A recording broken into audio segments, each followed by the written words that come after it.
American, welcome to Travel Secrets with TV's Dave Galvin. I am your host, TV's Dave Galvin, and today we're going to talk a little bit about how cruise lines actually make their money. So the ticket price is the hook, the ticket price is the bait, the ticket price is the reason you click book. Cruise lines are experts in dynamic pricing. They use complex algorithms and adjust the cost of your cabin based on real-time demand. Why? Because an empty cabin earns $0. A cabin sold for $400 for a week still puts a butt in there, and that person's gonna, buy drinks and play blackjack and book a massage. Your base fare mostly goes towards the invisible costs of the trip. We are talking about fuel, port taxes, and the thousands of crew members who keep the ship running. In fact, many industry insiders admit that the cheapest sailings, the cruise line might actually lose money on the ticket itself after paying travel agent commissions and marketing costs. They are not worried though, because they know that once you are on board, that's when the real money starts flowing. So the bar is where the profit lives. The bar is where the party starts. The bar is the ultimate cash cow. Alcohol is arguably the most profitable item on any cruise ship.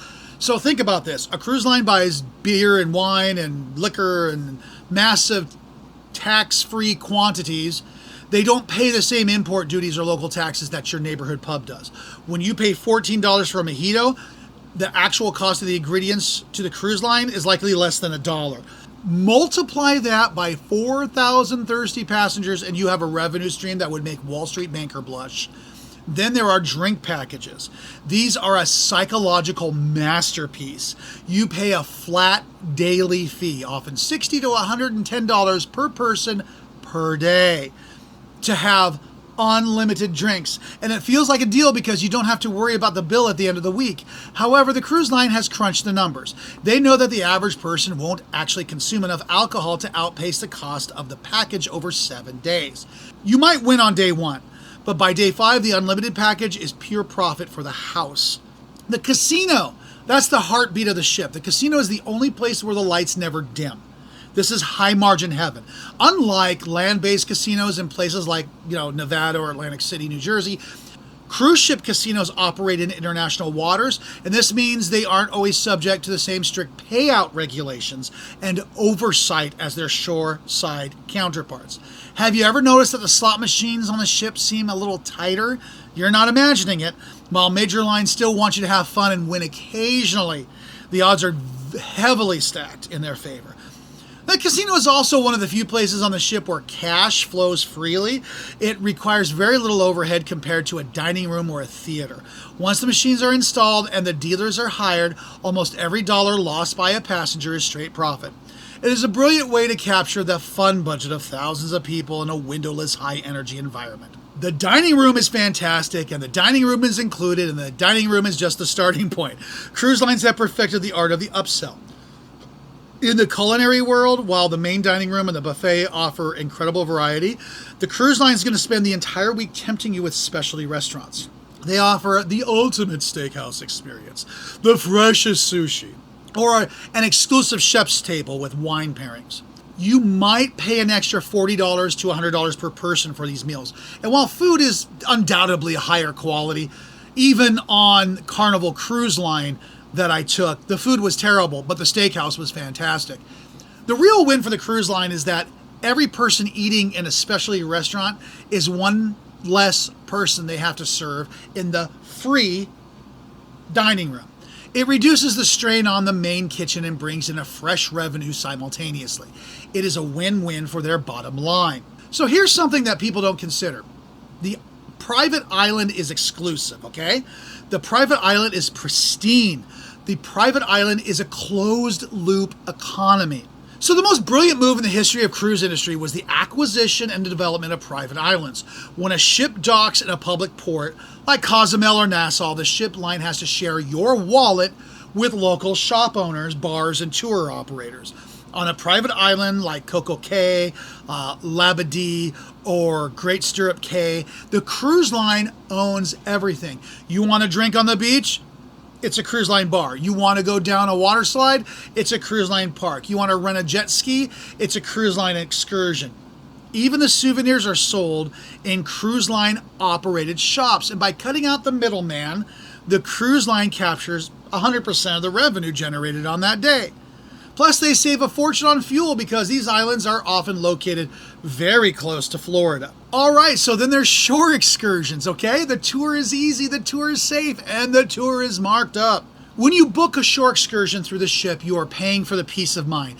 The ship is going to guarantee that they're not going to leave without you if the tour comes back late, okay? That insurance comes at a steep price.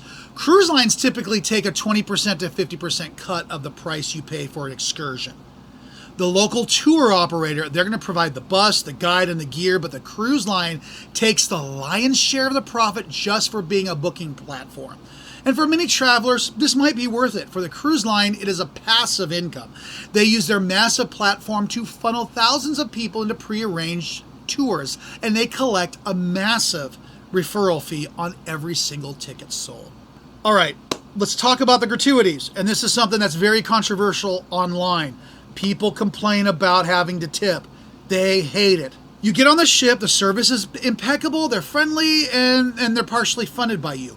So you're going to see a daily gratuity or service charge added to your bill somewhere between $16 to $20 per person per day. This is a crucial part of the cruise line's financial model. While they pay their cruise members a base salary, these mandatory service charges help offset the massive payroll required to run a ship with 1,500 plus staff members. It allows the cruise line to keep the advertised ticket price lower by moving part of the labor cost to separate the line item. Additionally, the crew members often come from countries with a lower cost of living.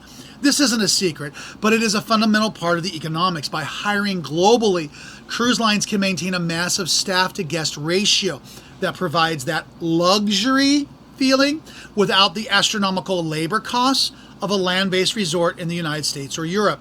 Then there's the spa. The spa is relaxing. The spa is luxurious. The spa is high-margin retail center. If you have ever visited the onboard spa, you know the routine. You get a massage, and then the therapist spends 5 minutes explaining why your skin needs $300 worth of products. This is not a coincidence. The spa is an onboard ship. They sell duty-free watches, jewelry, designer bags, and paintings, for criminy sakes. This is all designed to capture the high-end spender. The profit margins on skincare and jewelry are enormous. Furthermore, the photo gallery, though becoming more digital, is another pure profit center. A professional photographer takes your photo at dinner or on the pier, and then the ship tries to sell you a digital file for $20.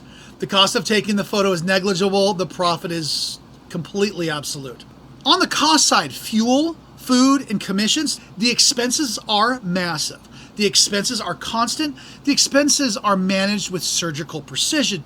To understand how they make money, you have to understand where they spend it. So fuel is the biggest variable. A large cruise ship can burn hundreds of thousands of dollars in fuel every single day. This is one reason why cruise lines are moving towards liquefied natural gas and more aerodynamic hull designs. Every percentage point they save on fuel is millions of dollars in added profit. Food is another one. You might feel like you're eating like royalty, but the cruise lines are the ultimate bulk buyers. They're spend roughly $10 to $15 per passenger per day on raw food ingredients because they buy such a massive scale. They have perfected the logistics of zero waste kitchens. They can provide high quality meals at a fraction of the cost a land-based restaurant is going to pay. Finally, they got to pay the travel agents. We have to get a cut of the action or we're not going to book with them. A significant portion of your fare is going to go towards the commission of the person who booked it for you. And this is the cost of doing business, but it's why the lines are pushing so hard for direct bookings on their own websites and their own apps. Every booking made directly is another 10 to 15% that they get to keep. You book with me a cruise on, say, Royal Caribbean. Well, now they have your email address and they're going to email you at least once a week and tell you what their specials are. Oh yes, click this link to book. Totally cutting out the travel agent. I'm not bitter at all.